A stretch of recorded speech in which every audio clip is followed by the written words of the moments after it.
Hey everybody, welcome back to the channel. Today we've got a little bit of a different setup here, a little bit of a closer angle. We're also got a little bit of a different video. Instead of going into a specific character, we're going to be kind of going into a bunch of different characters as we explore the history of Konoha, the Hidden Leaf Village. The story of the Hidden Leaf Village can be traced all the way back to Hashirama as a kid, not necessarily in concept, but as an idea. Him and Madara, without knowing who each other were, kind of came together and sort of crossed the barrier on opposite sides of a conflict and sort of became friends. Once they became friends, they started talking about their ideal futures. And in having these conversations, they sort of hatched this idea of a village that they were in charge of, where children didn't need to go to war and people were safe and kept safe by other people who were strong enough to defend them. Ultimately, time passes and wars get worse, conflicts get worse, and Hashirama and Madara are forced to fight for their families against each other, and this goes on for years. Eventually this ends, and when this ends, Hashirama and Madara come together and they decide, hey, let's do what we wanted to when we were kids. Let's create a village. And they do so. And they create the village Hidden in the Leaves. The village was created with the dream of living in peace and moving away from era of constant war and constant conflict and death.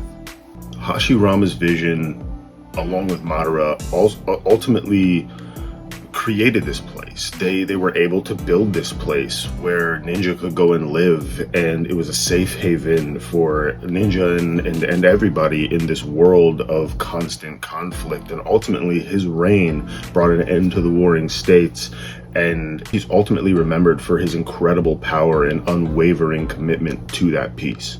Hashirama faced plenty of challenges, including internal strife and his own sort of inner workings and sorrow and demons. He had lost several siblings, and it was a really awful time, which is what drove him to do the things he ultimately did. However, his and Madara's relationship would kind of sour, and they would sort of split off, and Hashirama would stay and lead the village, and Madara would go off and continue to occasionally come back and be a thorn in Hashirama's side until their tragic showdown, so to speak, which was ultimately end to that relationship. And Hashirama went on to be Hokage for the next X amount of time, and not much is known about the end of his life, but we do know that the next person, his younger brother, Tobirama Senju. Following Hashirama's death, Tobirama would take up mantle. Tobirama was specifically known for his strategic mind and strong leadership skills. However, he's a little bit less personable, so to speak, than Hashirama was. Tobirama was instrumental in developing the village in ways that are still evident even into Boruto era. He developed the Ninja Academy and gave it the baseline for what it ultimately became. He was the one who initially formed the Anbu Black Ops. He created many jutsu and even had the wherewithal to make some of them forbidden if he knew they were too powerful outside of wartime. All of this stuff really means, like, in terms of power, he may not be the most powerful. In terms of influence on the village itself, like the citizens of the village, he may not be the most influential, but in terms of setting the ground foundation, aside from literally starting the village, which is what Hashirama did, Tobirama really was one of the real people who was just the most instrumental to forming the base of the village so it could grow into what it ultimately became. Not to mention, before he was Hokage, he was Hashirama's aide, and in doing so, he sort of second-handedly made a lot of decisions and helped Hashirama make a lot of decisions that really helped out the village in the long run. His tenure was marked by continued conflict with other villages and balancing the challenges of managing a village and keeping peace in a village between two clans that had previously been at war for generations. Tobirama would be Hokage, and he would be a decent Hokage considering all that he did for the village, but he would ultimately meet his death during the First Great Ninja War when he came up against a group of very skilled Cloud Shinobi, as well as the likes of Kinkaku and Ginkaku. Which brings us to Hiruzen. Now, Hiruzen is the longest standing Hokage. He's also the only Hokage to technically have served twice. He was Hokage, the third Hokage after Tobirama, and then after our next entry, Minato, the fourth Hokage, when he passes away in an untimely manner. Hiruzen will then step up again and be the third Hokage, but really the fifth one, whatever. But Hiruzen took over after Tobirama's death. He is known for his wisdom and combat power. Hiruzen ultimately ends up being a real mentor to the next generation, and ends up being coined the Professor by his peers and the villagers who look up to him. Hiruzen's leadership is marked by efforts to maintain peace during a tumultuous time in the village's history. A lot of people aren't happy, a lot of things going on. He's also seen as a little bit of a softer Kage than most Kage would ultimately be. He chooses to turn the other cheek in a lot of instances where other Kage would maybe fight back or attack or try to find some other devious way to get something done. He generally likes to try his best to keep the village out of other people's business, especially when you consider he was the one sort of left rebuilding after the first Great Shinobi War, and then he's Hokage through the second Great Shinobi War as well. And he's cleaning up from that stuff. Like, that's the most of his early days as Hokage, is just cleaning up from war and doing his best to stay out of more.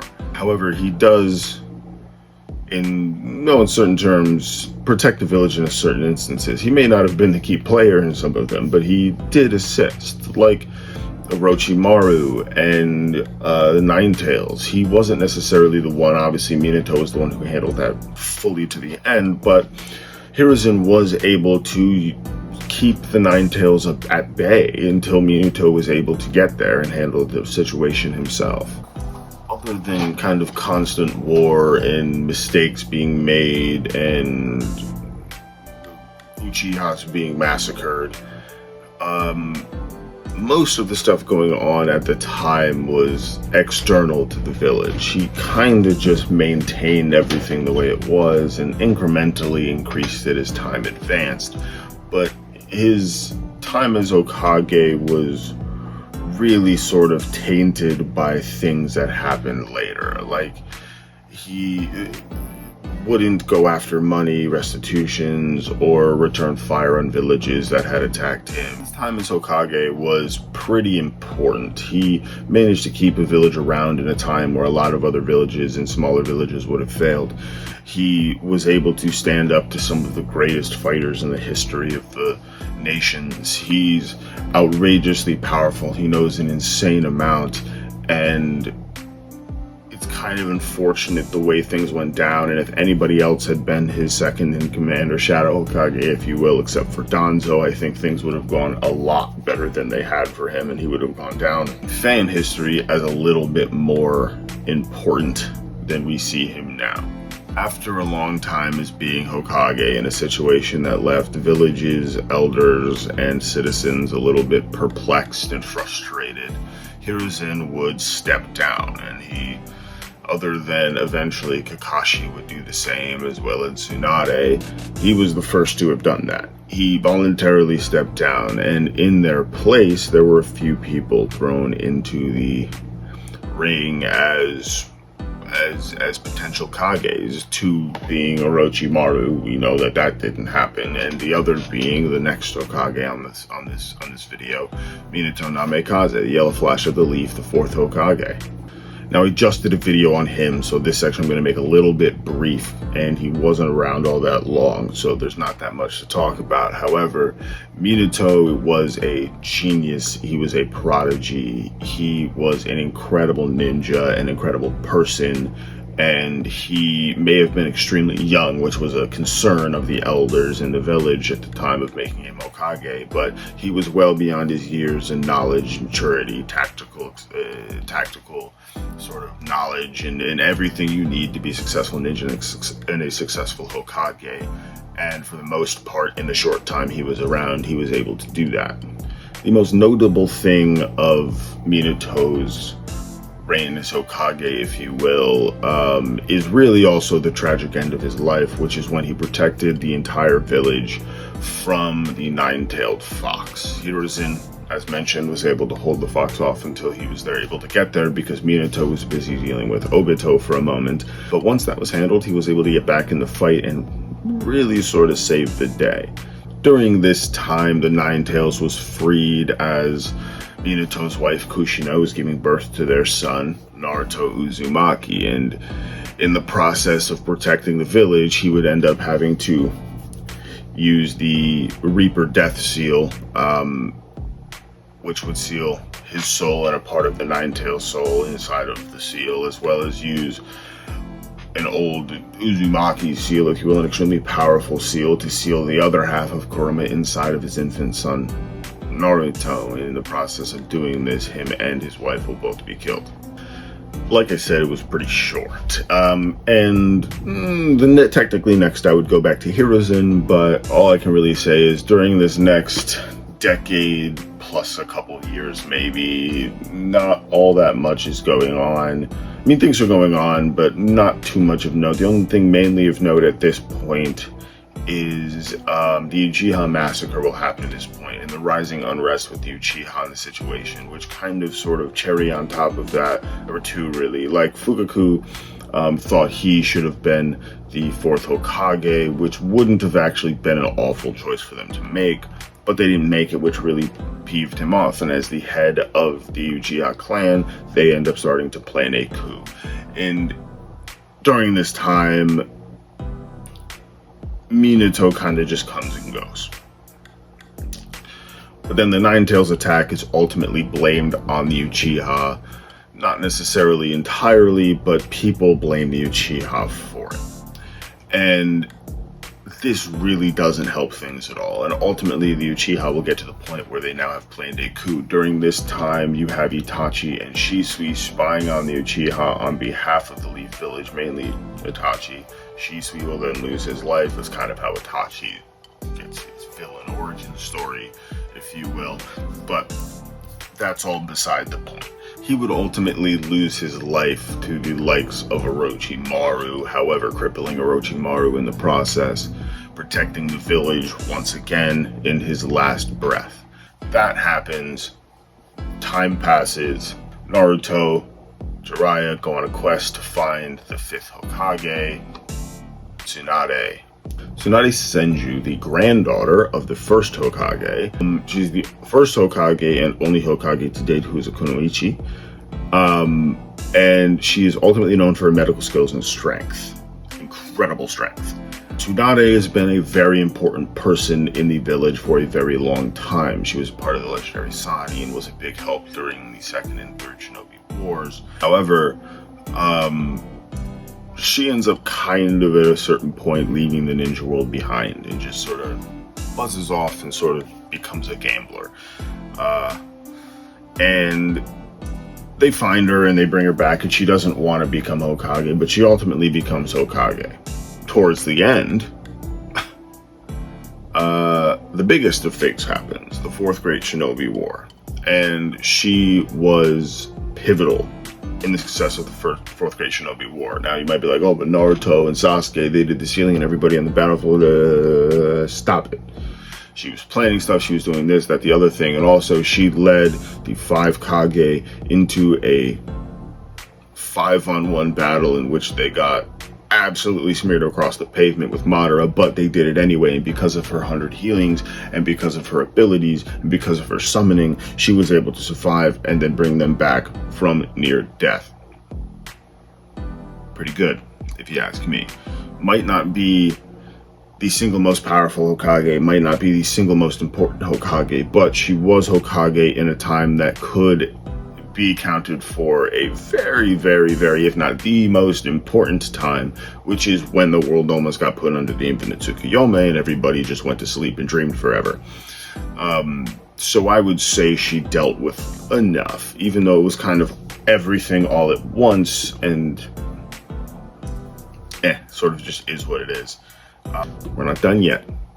After the fourth Great Shinobi War, Tsunade would kind of eventually just go, too old for this, I'm done, and appoint Kakashi Hatake as the sixth Hokage of the Hidden Leaf Village. Kakashi brought a new perspective to the role of Hokage. Known for his Sharingan leadership of Team 7, unfortunately lost the Sharingan. Kakashi was a symbol of the evolving village's future. Kakashi's time as Hokage was marked by his efforts to address new threats such as Otsutsuki and this, that, the other thing, and continue the development of the village. He played a key role in dealing with the aftermath of the Fourth Great Shinobi World War and ensuring the village's safety during those vulnerable times. Other than that, he kind of inherited a new shinobi world, one where the villages really got along and there wasn't conflict or war, as much disagreement anymore. And so he was really one of the first Hokage, aside from the very first Hashirama, to be able to focus his efforts almost entirely on the village itself. He would eventually too get old and decide he was done with the job and pass it on to the one and only namesake of the show and manga itself, Naruto Uzumaki, the seventh Hokage. Naruto being the seventh Hokage represents a culmination of the village's journey from an outcast to the Hokage, the most powerful one in the village. And it really brings everything together as a whole. Now, he kind of has a similar thing with Kakashi. There's no war to clean up, but he's dealing with Otsutsuki and he's dealing with a lot of other external threats. However, for the most part, it's a time of peace in the nation, so there's not all that much for him to do. But as you see from Time Jump, from Shippuden to Boruto, he's able to really build the village technologically and in every way, presumably because of all of the deals and agreements that have been made between a peaceful five great nations.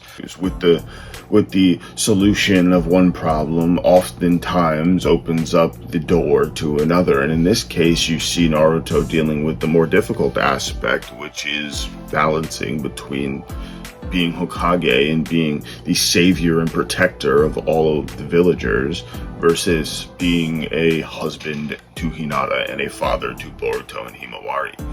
That will ultimately bring us to the end of the video. I want to give a shout out to my boy Shikamaru. Didn't add him here because I just didn't. I made a video on his early life if you want to go watch that, but I don't have anything on here for this. If you enjoyed this video and would like more in-depth videos on the village, on the Kage, on any other character in this anime, any other character in any other anime, please comment down below. And while you're down there, let me know what your favorite Hokage is to begin with, or Kage in general. Please like, comment, and subscribe down below. Turn on the notification bell to let you know when I am posting, and have a nice day.